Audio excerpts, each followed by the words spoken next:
Merhaba arkadaşlar, ben uzman fizyoterapist Seheray. Bugünkü videomuzun konusu kuyruk sokumunda tam olarak gösterdiğim şu bölgedeki ağrıya yönelik egzersizler.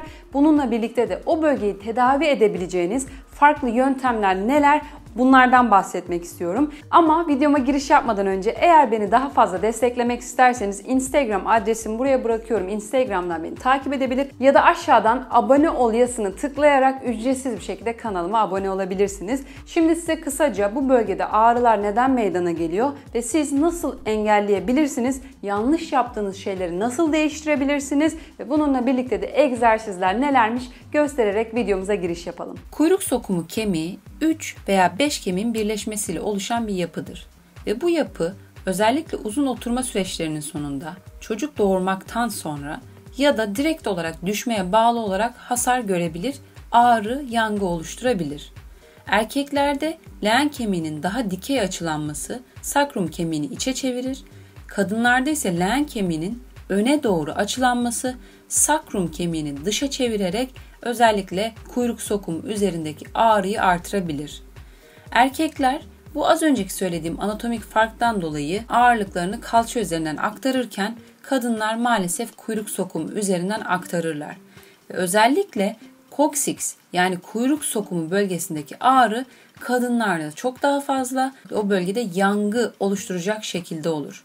Bu yangı sizin hissettiğiniz türde oturmayla birlikte artan ve gerçekten gün içerisinde sizi çok rahatsız edecek formda olan bir ağrıdır. Burada mekanizmayı da anlattığım gibi özellikle kuyruk sokumundaki ağrıların meydana geliş şekli bu şekilde. Sizin yapabileceğiniz çok kolay şeyler var. Birincisi, eğer doktora başvurduysanız ve anlattığım nedenlerden dolayı etrafta bir inflamasyon yani yangı oluştuysa size ilaç vererek o bölgedeki yangıyı kontrol altına alıp o bölgenin tedavi olmasını sağlayabilir. Yapacağınız ikinci şeylerden bir tanesi de eğer çok uzun süreli oturuyorsanız maalesef o bölgedeki stresin artmasıyla birlikte eğer şekil bozukluğu ya da anatomik bir problem de eşlik ediyorsa o bölgede bu ağrının görülme olasılığı çok yüksek. Sizin yapacağınız en önemli şey gün içerisinde sürekli oturma pozisyondaysanız aralar vererek yürüyüşler yapmalısınız.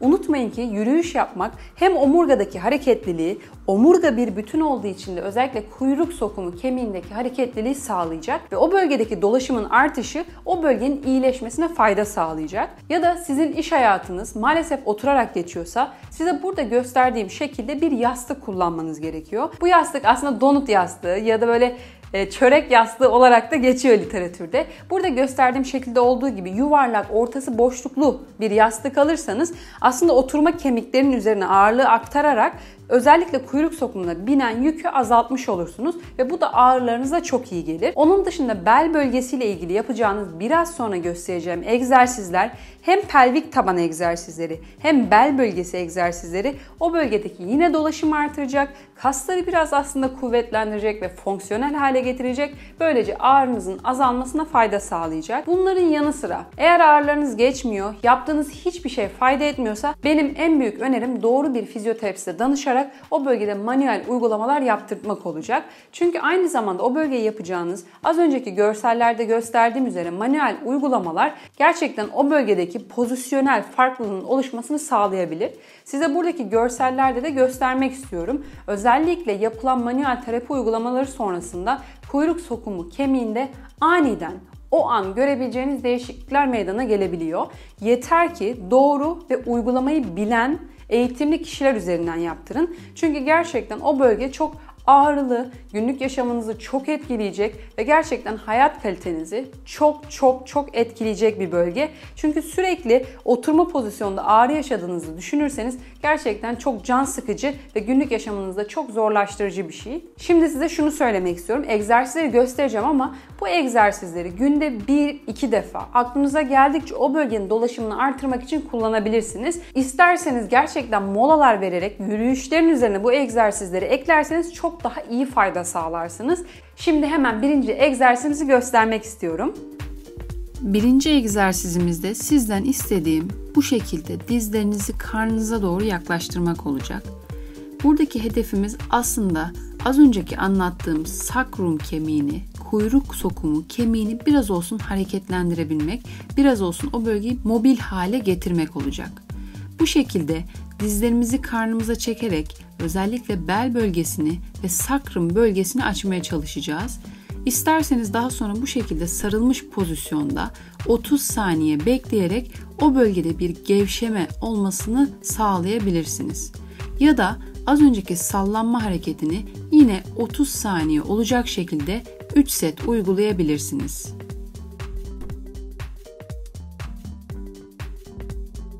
İkinci egzersizimizde koksiks'e tutunan, sakruma tutunan kasları biraz germeye çalışacağız. Bu şekilde aslında sağ kalçamızda bir gerginlik hissediyor olmamız lazım.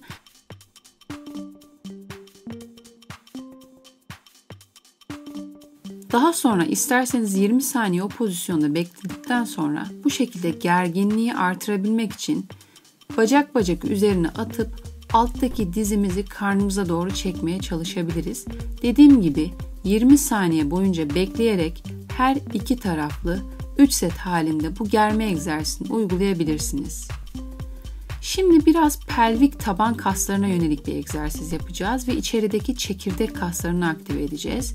Bu şekilde karın kaslarını hareket ettirerek, yani kasıp gevşeterek göbek deliğini sanki yukarı aşağı hareket ettirmeye çalışacağız. Bu egzersiz çok önemli bir egzersiz. Hem pelvik taban, hem sakrum, hem kuyruk sokumu için. Bu şekilde 20 defa yukarı aşağı hareket ettirerek 3 set uygulayabilirsiniz. Daha sonra artık özellikle sakrum ve koksiks'e tutunan bölgedeki kasları çalıştırmamız gerekiyor. Bu şekilde popomuzu sıkıp yukarıya doğru çekmeye çalışacağız ve orada 3-4 saniye bekleyerek egzersiz uygulayacağız. Ve yine bu egzersizi de 10 tekrarlı 3 set halinde uygulayabilirsiniz.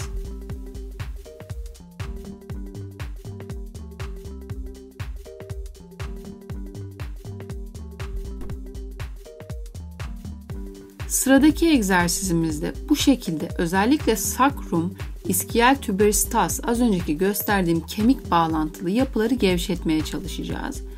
Eğer yapabiliyorsanız bu şekilde dizin arkasından tutup hafif dizimizi büküp daha sonra düzeltmeye çalışacağız.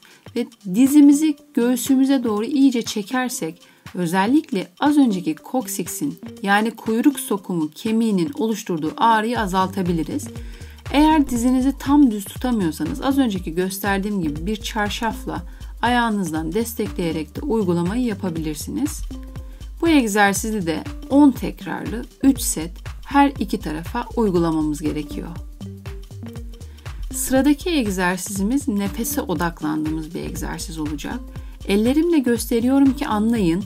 Özellikle karnımın içine doğru derin nefes alacağım. O bölgede iyice kasları aktive ettiğimden emin olacağım.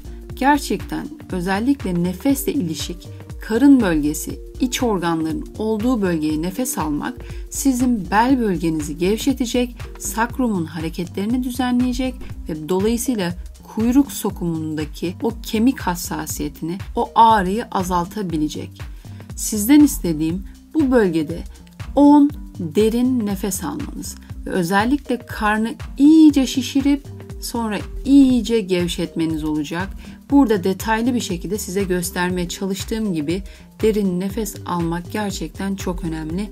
3 set halinde bu egzersizi uygulayabilirsiniz.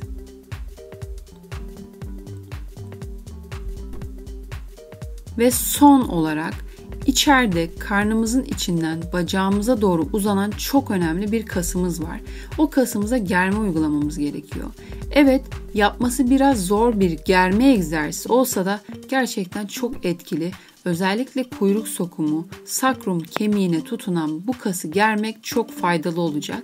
Germenin etkinliğini artırabilmek için bu şekilde çapraz tarafa doğru bükülebilirseniz sizin için germenin etkinliği artar.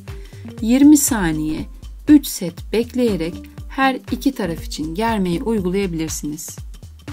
Evet arkadaşlar, bugünkü göstereceğim egzersizler bu şekildeydi. Özellikle o bölgedeki ağrıya odaklanarak çevre kasların da yardımıyla oradaki ağrıyı en aza indirmeyi hedefledik. Siz de egzersizleri düzenli olarak uygulayabilirseniz ve de bunun yanına bir de fizyoterapist desteği ekleyebilirseniz uzun süredir maalesef yaşadığınız bu ağrıları ortadan kaldırma şansınız var. Video ile ilgili de herhangi bir soru, görüş ya da öneriniz varsa yine Instagram adresimi buraya bırakıyorum. Instagram'dan oluşturabilir ya da direkt aşağı yorum olarak bana bırakabilirsiniz. Biliyorsunuz yorumların hepsini okuyor ve cevap veriyorum. Diğer videolarda görüşmek üzere.